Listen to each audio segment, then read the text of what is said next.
Tout d'abord, ça fait longtemps que je n'ai pas utilisé la langue française. Alors je m'excuse si j'ai fait des fautes. J'aurais fait mon mieux d'exprimer, mais si quelques mots m'échappent, je vais demander l'aide d'un frère, bien sûr, qui sait parler en anglais, en arabe, pour exprimer, pour que je puisse dire le vrai mot. Alors, mon père, lorsque j'étais 3 ans, ils m'ont pris vers Fès, la capitale spirituelle, et là-bas, un enfant de 3 ans, j'étais à l'école coranique pour mémoriser le Coran parfaitement. Et dans cette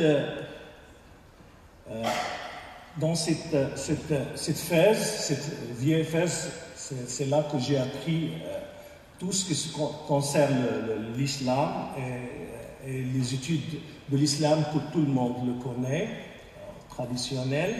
Et lorsque j'ai parti vers l'Europe en 1989, j'ai commencé à étudier l'islam profondément et j'ai commencé par les différentes lectures du Coran. Quand j'étais au Maroc, j'ai pensé qu'il existe seulement un Coran. Et ce Coran était dicté par le louange Gabriel, Mohammed, mot par mot. Et il existe seulement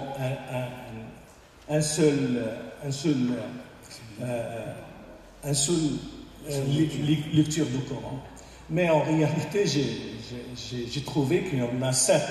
Et c'est connu chez les musulmans qu'il existe seulement pour les savants. Il y a 7 différents Corans. 7 différentes lectures de Coran. Hafs, Warsh, Qaloun, Douri, Shu'ba, Sousi, Ibn Zakwan. C'est tout ça, c'est officiel. On peut l'acheter n'importe quelle bibliothèque au Maroc, en Algérie, en Cairo. Alors, ce qui est choquant pour moi, c'est que lorsque j'ai fait la comparaison entre deux lectures, j'ai trouvé qu'il existe des mots qui sont totalement différents. C'est pas la même. Et j'ai commencé à réfléchir. Alors, si le Coran était dicté mot par mot pour Mohammed, alors on a 2 mots qui sont différents. Alors, qui est le vrai qui est dicté par l'ange Gabriel? C'est ça la première question. Et en recherchant, j'ai trouvé 14 différentes lectures. Et j'ai approfondi, on a trouvé 990 différentes lectures du Coran. D'après Ibn Khatib. Ibn Khatib, c'est un alim, celui qui sait, et celui qui a fait des recherches pendant toute sa vie. Il a trouvé 990 différentes lectures du Coran. Et ma question, pourquoi? Pourquoi cette grande variété des lectures du Coran? Et c'est comme ça que j'ai orienté vers ce qu'on appelle la codicologie et la paléographie. Et au monde entier, il existe 2 écoles. Une école ici en France, et le célèbre professeur François Desroches, c'est un codicologue. Alors, il enseigne cette matière. À droite, Et les Allemands, on a Gerd Prim, il enseigne la paléographie. Et d'après ces 2 écoles, ce sont eux, les 2, avec d'autres chercheurs, ce n'est pas seulement dans le domaine de la paléographie, aussi la philologie et l'histoire. Et on a pas mal de matières en groupe. Tous ces savants, ces chercheurs, ces professeurs, ce sont des spécialistes, et on a formé l'Institut INARA, qui se trouve maintenant en Allemagne, à Saarbrücken. Il y a le fameux philologue Christoph Luxemburg. Christoph Luxemburg, c'est un Libanais d'origine. Elle n'a pas voulu montrer son visage né, son vrai nom. Alors, elle a étudié les mots par mot, le Coran, mot par mot, lettre par lettre. Et comme c'est un spécialiste, c'est un philologue, ils connaissent parfaitement les langues sémitiques. La langue aramique, aramien et syrien, et aussi l'hébreu, l'arabe parfaitement. Et je pense que c'est celui le plus fort au monde dans la langue arabe. Car, donnez-lui un mot, il va te donner l'origine de ce mot, comment elle est évoluée avec le temps. Et puis, elle peut expliquer le Coran mot par mot, et parfaitement. C'est mieux qu'un alim, qu'un imam de Al-Azhar, Koucher. Comme il a dit mon frère, que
Pourquoi ces différentes lectures?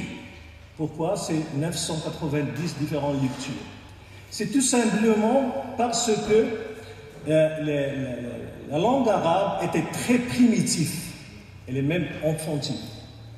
Elle est primitive. On ne peut pas écrire... Au temps de Mahomet. Au temps de Mahomet, oui. On ne peut pas écrire un texte parfaitement maîtrisé. Car on n'a pas les voyelles, on n'a pas les A et le O. Elle est seulement...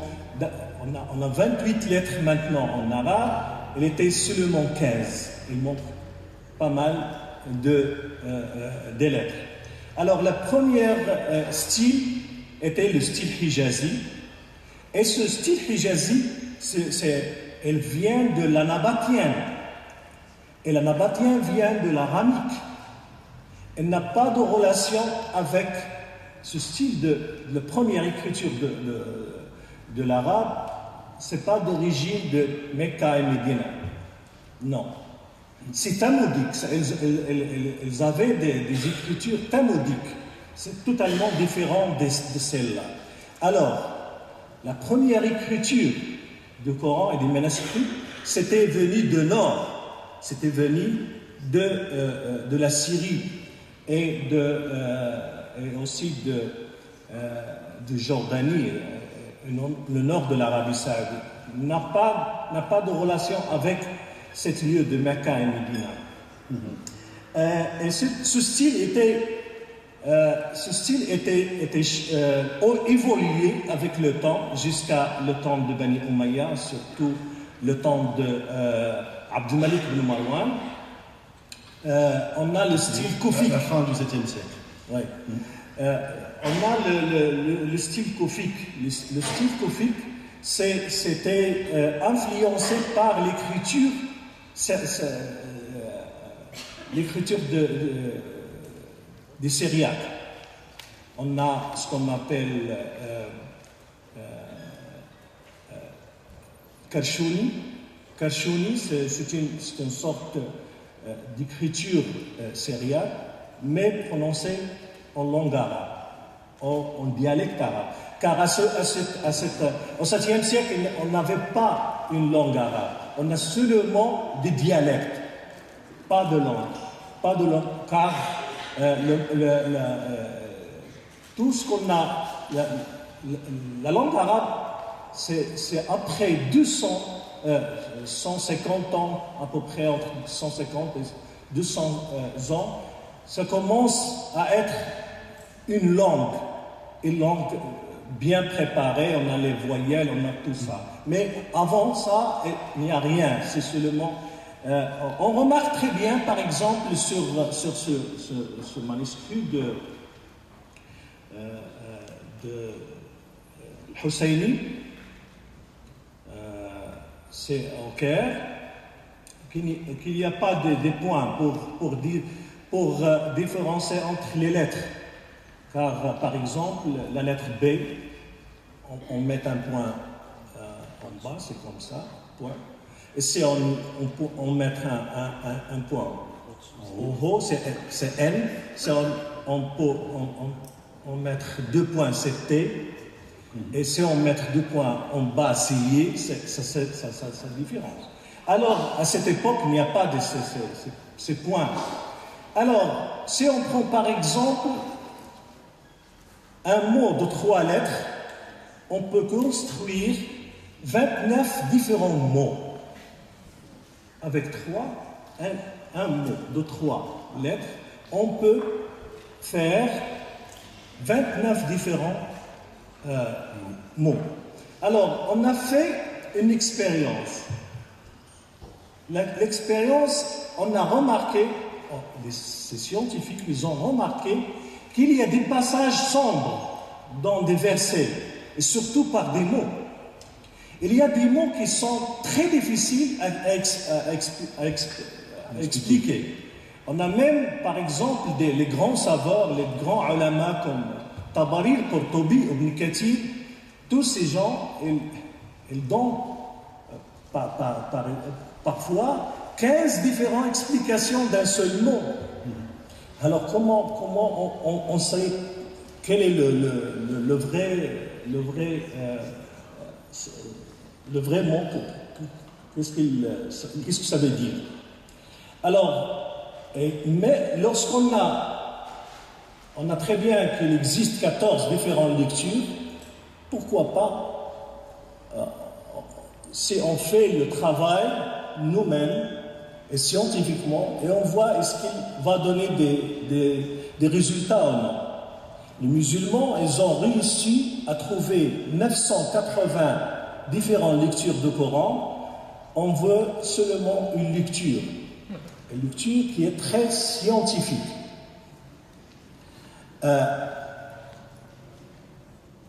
Ces passages sombres, parfois, si on change seulement un point de sa place, ce qu'ils ont fait d'ailleurs entre les différentes lectures, on change la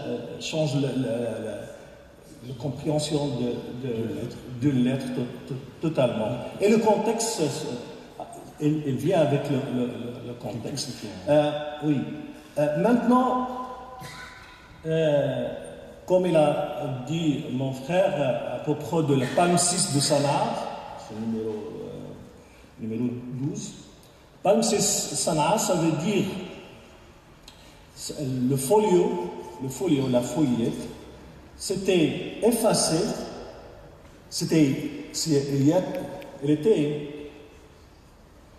était une écriture, et puis il était effacé, lavé et est écrit un autre texte. On a ce qu'on en voit, c'est le texte qui est clair, qu'on peut le voir avec l'œil, mais si on fait une lumière ultraviolet, on voit qu'il existe un autre texte en dessous, c'est le numéro 13.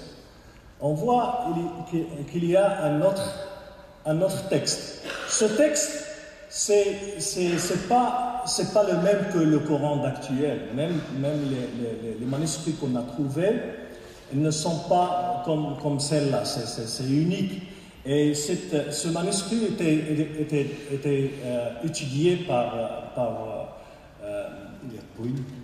Gertwin, oui, et celui qui a démontré que c'est lui le plus ancien manuscrit du Coran au monde entier. Et maintenant, c'est Hassana et l'Iran, il a essayé d'acheter ce manuscrit. Et aussi l'Arabie Saoudite, des millions de dollars pour ça.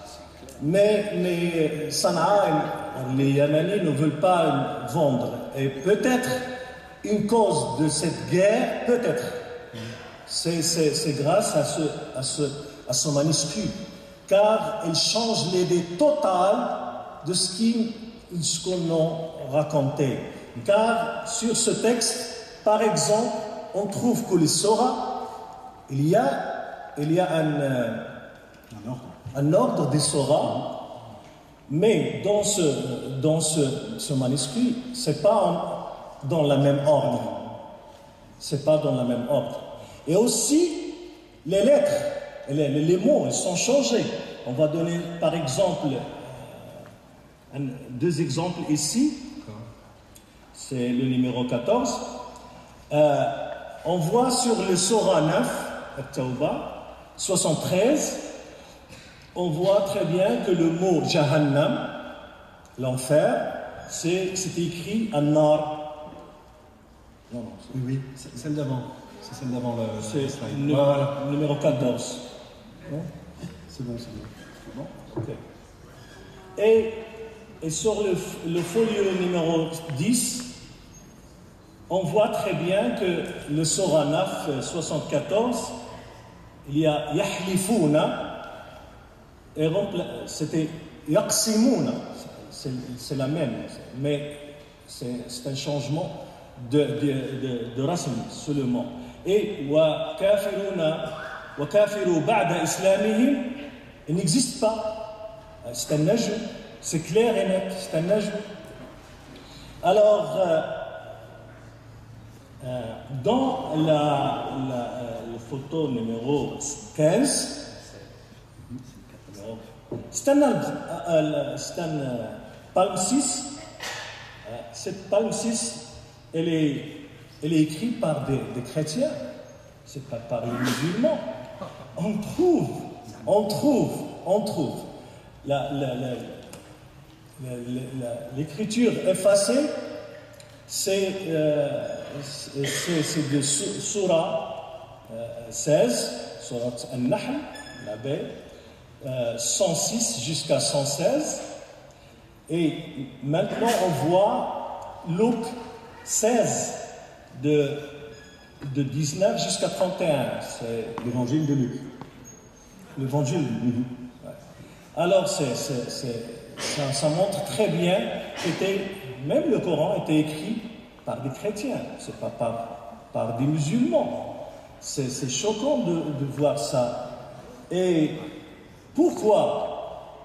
Car ces chrétiens qui savent écrire à ce temps-là, c'est seulement quelques Arabes qui peuvent écrire, mais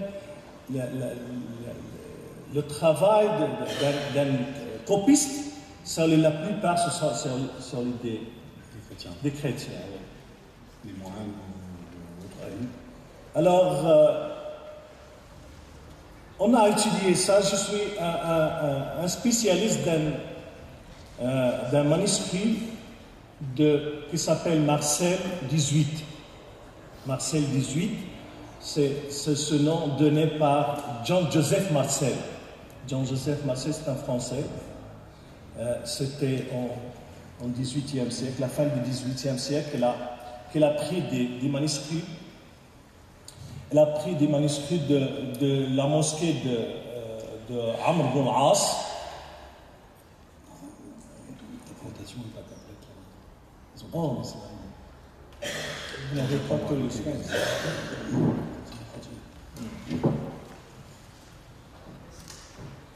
Alors,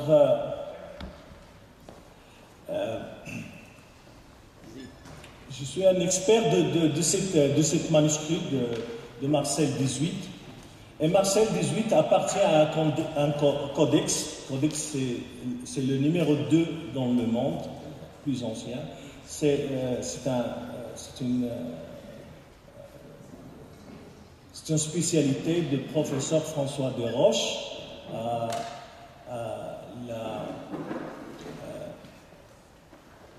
à Paris, Collège de France à Paris. Et ce manuscrit, elle est en 3 parties. La grosse partie se trouve à la Bibliothèque nationale de France, c'est arabe 328A et B, et aussi à Saint-Pétersbourg, à Russie, c'est Marcel 18, et une feuillette,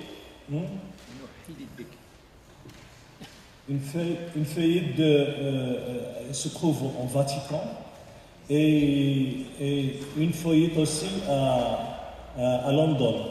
C'est ça le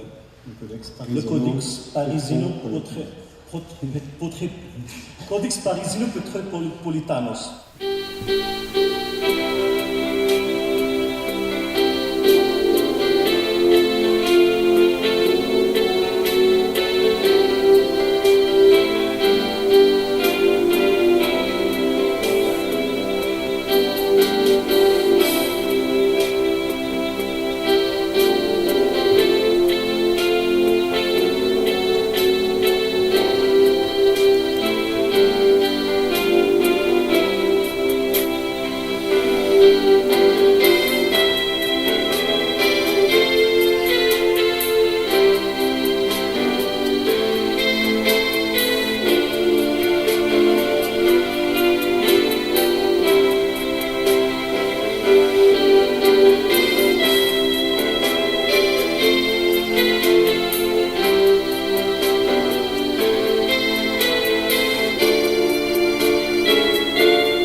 chercheurs ici en France. Peut-être c'est très rare de les connaître, comme le père Édouard-Marie Gallet. On a fait un travail ensemble avec lui. Je ne sais pas ce qu'il dit. Si, on le voit là. C'est le numéro 18. On a fait un travail en groupe. Moi, j'ai travaillé sur le côté technique. J'ai travaillé sur les manuscrits. Et lui, il a travaillé sur le côté de ses recherches dans l'islam, l'islamologie. Il a dit qu'il existe 43 versets du Coran qui étaient écrits après la mort de Mohammed. Et pour moi, c'était seulement de vérifier si ces versets se trouvent à les plus anciens manuscrits du Coran. On a aussi le père Claude Gilliot. C'est aussi un grand islamologue. J'ai pris pas mal de choses. C'est un grand maître, c'est un grand chercheur. Aussi, c'était décédé le père Antoine Moussali. Ouais, c'est un Libanais, mais on le compte comme un Français. Elle a une double nationalité. Elle était en Algérie. Aussi, il était un grand savant. Professeur d'arabe à l'université d'Alger. Oui.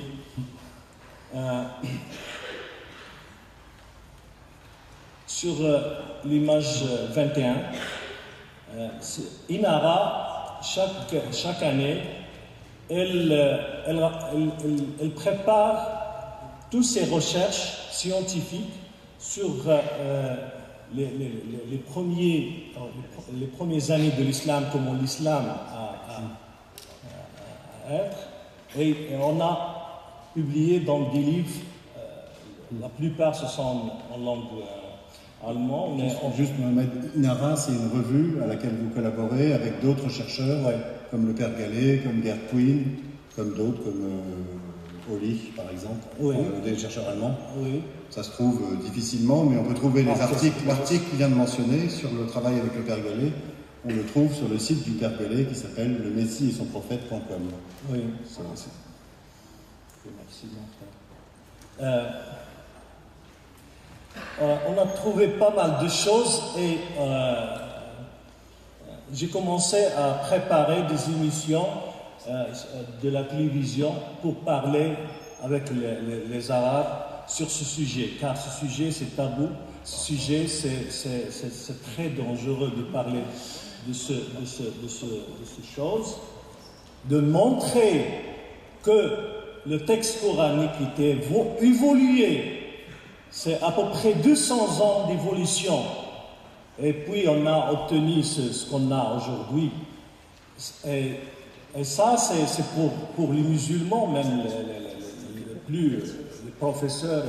C'est choquant de voir ces choses, car ils n'ont jamais cru qu'il existe ces recherches. On a même regardé si on voit par exemple 24, le photo numéro 24. Encore une. On voit que Abdullah Muawiyah ibn Abi Sufyan, c'est le khalifa numéro 5. Le khalifa numéro 5, il y a un texte écrit.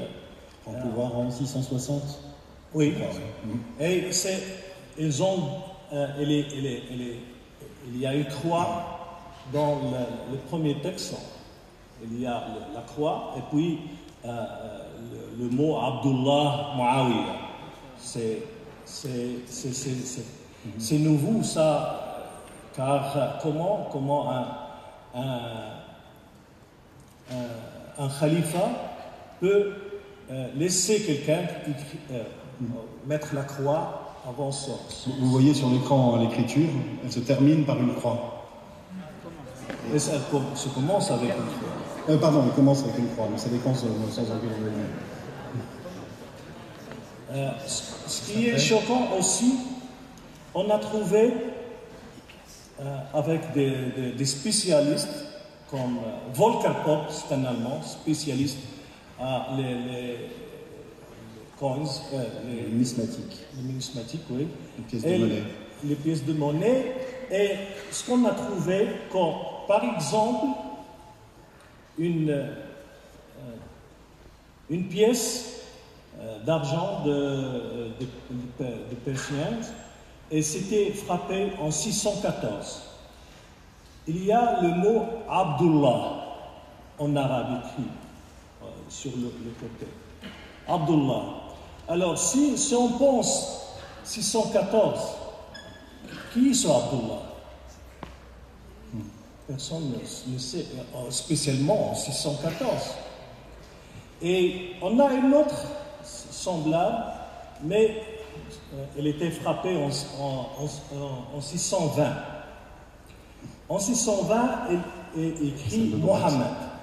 Alors, si on compare avec la biographie de l'islam, la biographie de Mohammed, Ibn Ishaq, c'était Ibn Ishaq, il a écrit la biographie, c'est pas seulement de Mohammed, mais il a écrit tous les prophètes de Adam jusqu'à le jour de Abu Ja'far al-Mansour.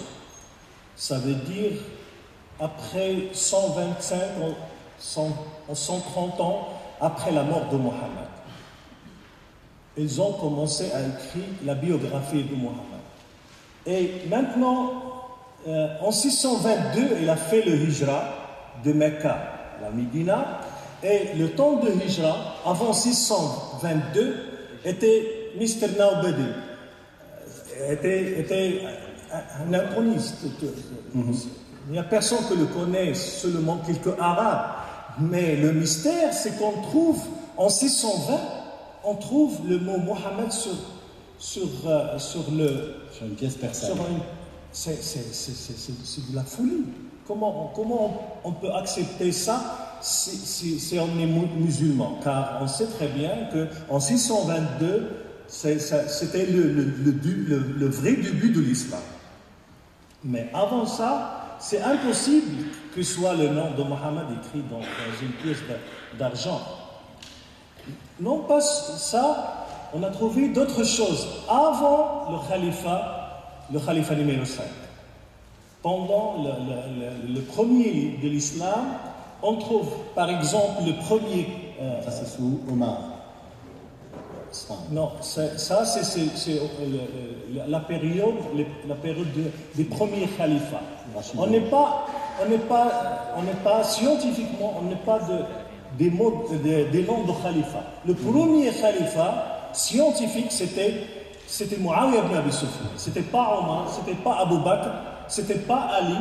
Non, tous ces quatre, on ne le trouve pas dans la science.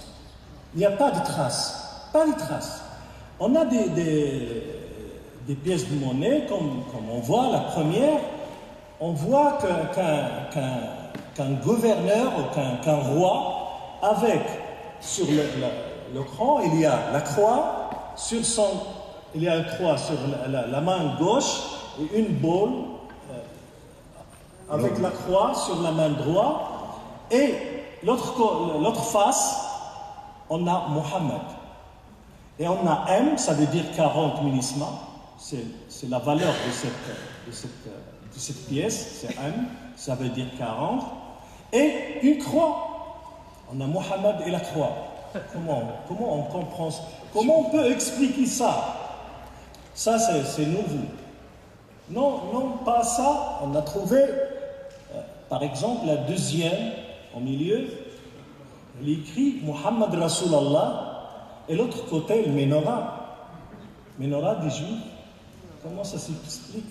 Les Juifs, d'après Ibn Ishaq, la plupart des Juifs qui étaient à l'Arabie Saoudite étaient massacrés comme Bani Quraïda. Bani Quraïda, c'est 900 personnes, des hommes étaient tués au même jour. Ça se montre le grand haine. Sur l'ordre de Mahomet.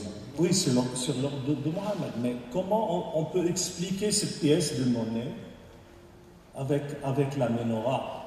Et le mystère que les Juifs ne racontent pas ces choses-là, ce que Ibn Ishaq a raconté. Ils n'ont jamais dit que Bani Quraïda étaient des Juifs, ils n'ont jamais dit que Bani Quraïda était gorgé par les Arabes. Même les Arabes qui sont dit ça, mais les Juifs ne disent pas ça, car ils n'étaient pas notés, n'étaient pas écrits, tout simplement, ils ne savent rien de ça. On a aussi la troisième pièce. Je veux te dire qu'il existe 1487 pièces de ce genre. Ce n'est pas seulement ces 3 ou 4. La troisième pièce, c'est La ilaha illallah wahda. Et l'autre face, Muhammad Rasulallah, et le symbole de poisson. C'est un symbole chrétien. C'est pas. Et la première pièce, ce qu'on a vu sur la première, il y a un mot écrit en syriaque, Yeshua, Jésus et Mohammed. Le nom de Jésus et Mohammed. C'est mystère, ça. Mohammed, c'est un qualificatif qui s'appliquerait à Jésus. Oui, tout simplement. Si on saute vers 29,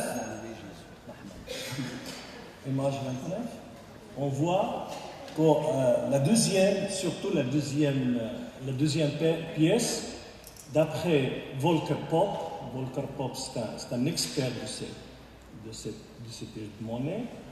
Alors, on a le khalifa Muawiyah ibn Abi Sufyan. Muawiyah ibn Abi Sufyan, le numéro 5, elle a 2 croix sur la main, sur ses mains. 2 croix. Comment un khalifa, Muawiyah ibn Abi Sufyan, a 2 croix? C'est mystère, ça. Ok. Reste seulement 5 minutes, mais je vais quand même. Numéro 30. On voit clairement comment a évolué le dinar. Le dinar, que c'était à l'époque byzantine, on voit les 3 personnes en haut, la première pièce de monnaie. C'est Héraclius avec ses 2 fils, et il porte la croix sur le tronc. Et aussi, l'autre face, il écrit Victoria.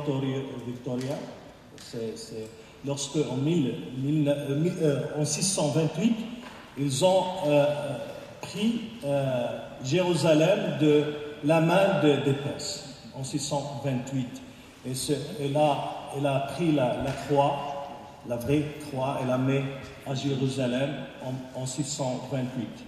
On voit très bien que les Arabes, ils ont utilisé ce dinar, mais ils ont une petite modification. On voit très bien qu'ils ont la croix, ils ont effacé le patibulum. Ils ont écrit La ilaha illallah, Muhammad Rasulallah. Et à l'époque de Abd al-Malik ibn Marwan, c'est au début du 8e siècle, on voit surtout la dernière, on voit Abd al-Malik ibn Marwan avec l'épée, et aussi cette colonne, cette part de la croix. Alors, dans l'évangile, et vous connaissez très bien ça, c'est Stauros, on l'appelle Stauros. Stauros, c'est le poteau sur lequel était Jésus. Les Arabes, les musulmans de cette époque, ils croient que Jésus était sur la croix, mais d'une façon comme ça, pas comme ça. Alors, comment on peut expliquer ça avec ce qu'on a dans l'actuel Coran? وَمَا قَتَلُوهُ وَمَا صَلَبُوهُ وَلَكِنْ شُبِّهَ لَهُمْ. pas tués, ils ne l'ont pas crucifié. Il faut traduire. Ils ne l'ont pas tué, ils ne l'ont pas crucifié, c'est un faux semblant. Oui. Alors comment on peut expliquer ça? C'est seulement lorsque on donne ce passage à un philologue, on peut comprendre une autre chose. Que ce que vous voyez sur la croix, en train d'être sacrifié et mourir, c'est pas ce que vous pensez, car d'après le texte du Coran, c'est les Juifs qui disent on a tué Jésus, c'est fini avec lui. Mais ce passage avec les philologues, il dit que non, elle est ressuscitée de la mort. C'est pour cela, c'est comme si, par exemple, quelqu'un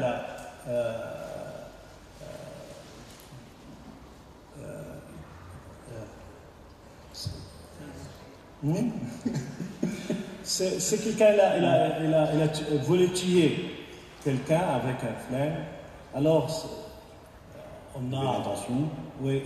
Alors, si on le porte vers l'hôpital et après trois jours, Mais qu'il a survécu. Il a survécu. On ne dit pas que c'était mouru. C'est à peu près comme ça. Alors, la dernière pièce de monnaie qu'on a vue de Abdul Malik ibn Marwan, oui, c'est ça. On voit la potos, la stauros, elle existe encore, mais elle était un rituel pour les Byzantins. Les Byzantins, lorsque l'empereur veut déclarer le futur empereur, toujours elle met son image, et entre les deux, il y a la croix. C'est la même chose qu'il a fait Abdul Malik ibn Marwan avec le Walid ibn Abdul Malik, avec son fils, avec le futur. On voit qu'au milieu, il y a deux personnes, Abdul Malik ibn Marwan et le Walid ibn Abdul Malik. Et entre eux, il y a la stauros. Ça veut dire qu'ils n'étaient pas des musulmans. Jusqu'à la 10e khalifa, on n'est pas avec une religion qui s'appelle l'islam. Et lorsqu'on cherche dans les manuscrits, hors des manuscrits musulmans, les manuscrits de l'islam, c'est tous écrits presque 150 ou 200 ans après la mort de Mohammed. Seulement ces fragments de Sanaa et de Parisino Petropolitanos qui étaient écrits avant. Mais tout ça, ce qu'on peut comprendre, on peut comprendre qu'au début, c'était une hérétique. Hérésie. C'était une forme d'hérésie, c'était pas encore fixé. Oui, mais ils ont appuyé sur le plan politique. C'est pas religieux, c'était pas de l'islam, c'était pas une religion. À ce temps-là, lorsque les Arabes ils ont rentré au nord d'Afrique, ils n'ont pas de Coran. Ils n'ont pas de Coran. Alors comment ils ont prouvé que l'islam c'est la religion la plus moderne? On voit très bien que c'était un acte politique et pas religieux. Ils ont fabriqué tous ces mensonges après la mort de Mohammed de 150 ans, et ça s'était évolué de 200 ans après ça.